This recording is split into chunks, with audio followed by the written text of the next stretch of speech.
अस्सलाम वालेकुम everyone, this is doctor ईमन परवेज़ और आज हम बात करने वाले एक बहुत ही कॉमन और इम्पॉर्टेंट टॉपिक के बारे में जो है हेयर ग्रोथ से रिलेटेड, यानी आप अपनी हेयर ग्रोथ को नेचुरली कैसे फास्ट बढ़ा सकते हैं। तो आप आज की वीडियो इसी एतबार से बहुत ज़्यादा इन्फॉर्मेटिव होगी। मैं इसी से रिलेटेड सारी इन्फॉर्मेशन दूंगी कि आप अपने नेचुरली कैसे अपने हेयर की ग्रोथ अच्छी कर सकते हैं और हेयर फॉल के जो रीज़न्स क्या होते हैं। तो आज की वीडियो को आप ज़रूर वॉच करिएगा प्रॉपर तरीके से, क्योंकि इसमें मैं सारी इन्फॉर्मेशन दूंगी इससे रिलेटेड। So stay tuned.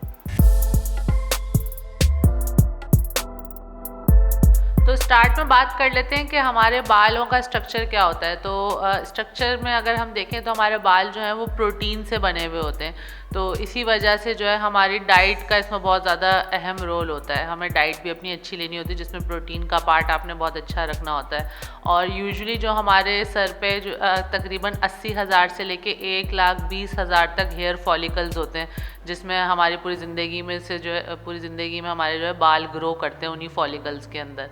तो नॉर्मली अगर हमारा जो हेयर फॉल है वो 100 से 200 बाल अगर डेली गिरते हैं तो वो नॉर्मल कंसीडर किया जाता है। लेकिन अगर आपके बाल जो है वो 200 से ज़्यादा 300-400 डेली गिर रहे हैं और बहुत ज़्यादा क्वांटिटी में एक साथ जैसे गुच्छे की फॉर्म में बन के उतर रहे हैं, तो वो फिर कंसर्न की बात होती है। फिर उसको जो है आपने एड्रेस करना होता है।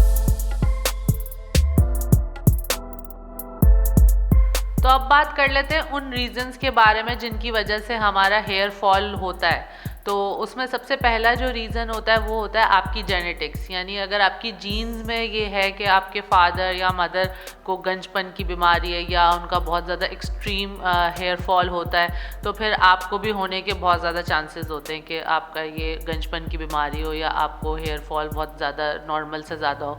तो ये जीन्स का इसमें सबसे ज़्यादा इंपॉर्टेंट रोल होता है। फिर सेकंड जो रीज़न होता है उसमें होता है कि जो लोग बहुत ज़्यादा स्ट्रेस लेते हैं उनका भी जो है अचानक से हेयर फॉल शुरू हो जाता है। तो ये स्ट्रेस भी एक बहुत ही इम्पॉर्टेंट इसके अंदर फैक्टर होता है। थर्ड जो होता है जिनको हार्मोनल इम्बैलेंस होते हैं, तो हार्मोन का भी बहुत इंपॉर्टेंट रोल होता है हमारे हेयर की ग्रोथ के अंदर और हेयर फॉल के अंदर। तो कुछ हार्मोन्स ऐसे होते हैं जो डायरेक्ट असरअंदाज होते हैं हेयर की ग्रोथ पे। तो इसकी वजह से जिनकी हार्मोनल इम्बैलेंस होते हैं उनको भी जो है हेयर फॉल का सामना बहुत ज़्यादा करना पड़ता है। फिर एक रीज़न ये होता है कि जिनको कोई हेयर के इन्फेक्शंस होते हैं, बहुत सारे ऐसे होता है कि स्कैल्प में कुछ इन्फेक्शंस हो जाते हैं, जैसे फंगस इन्फेक्शंस होते हैं बहुत सारे, जिसकी वजह से जो है आपके हेयर फॉल के चांसेस बहुत ज़्यादा होते हैं।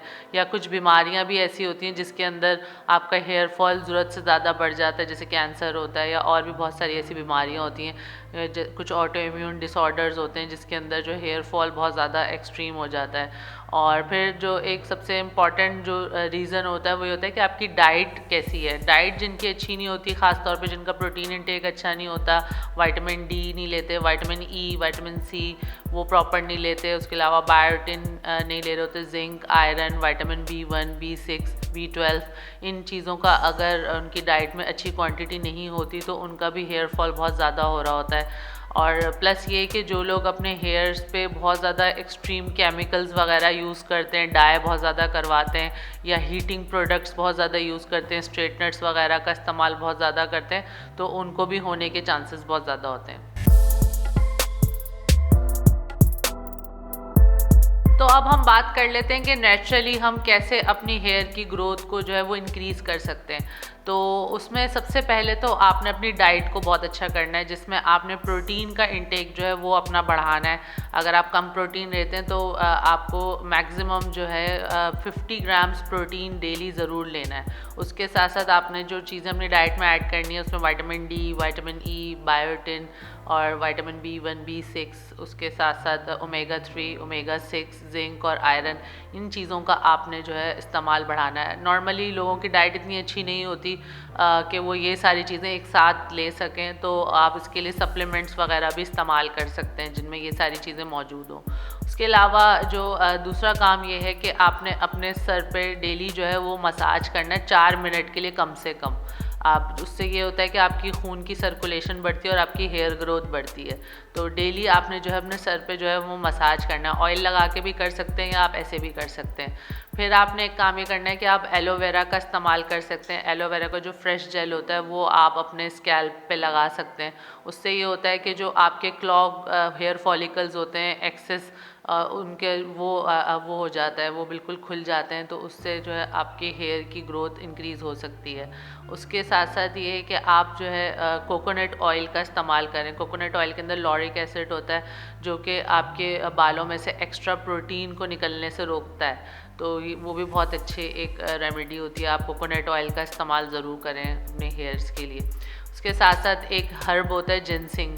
जिनसिंग का इस्तेमाल भी आप कर सकते हैं अपने बालों के लिए। जिनसिंग जो होता है वो हेयर फॉलिकल्स को स्टिमुलेट करता है कि वो हेयर की ग्रोथ बढ़ाएं, तो इसलिए वो भी काफ़ी हेल्पफुल होता है। साथ साथ आप फ़िश ऑयल के सप्लीमेंट्स होते हैं वो आप यूज़ कर सकते हैं। फ़िश ऑयल के अंदर ओमेगा 3 ओमेगा 6 फैटी एसिड्स होते हैं जो कि हमारे बालों के लिए बहुत ज़्यादा अच्छे होते हैं, तो वो आप यूज़ कर सकते हैं। साथ साथ आप जो है अनियन का जूस यानी प्याज का अर्क आप जो है वो ज़रूर इस्तेमाल करें।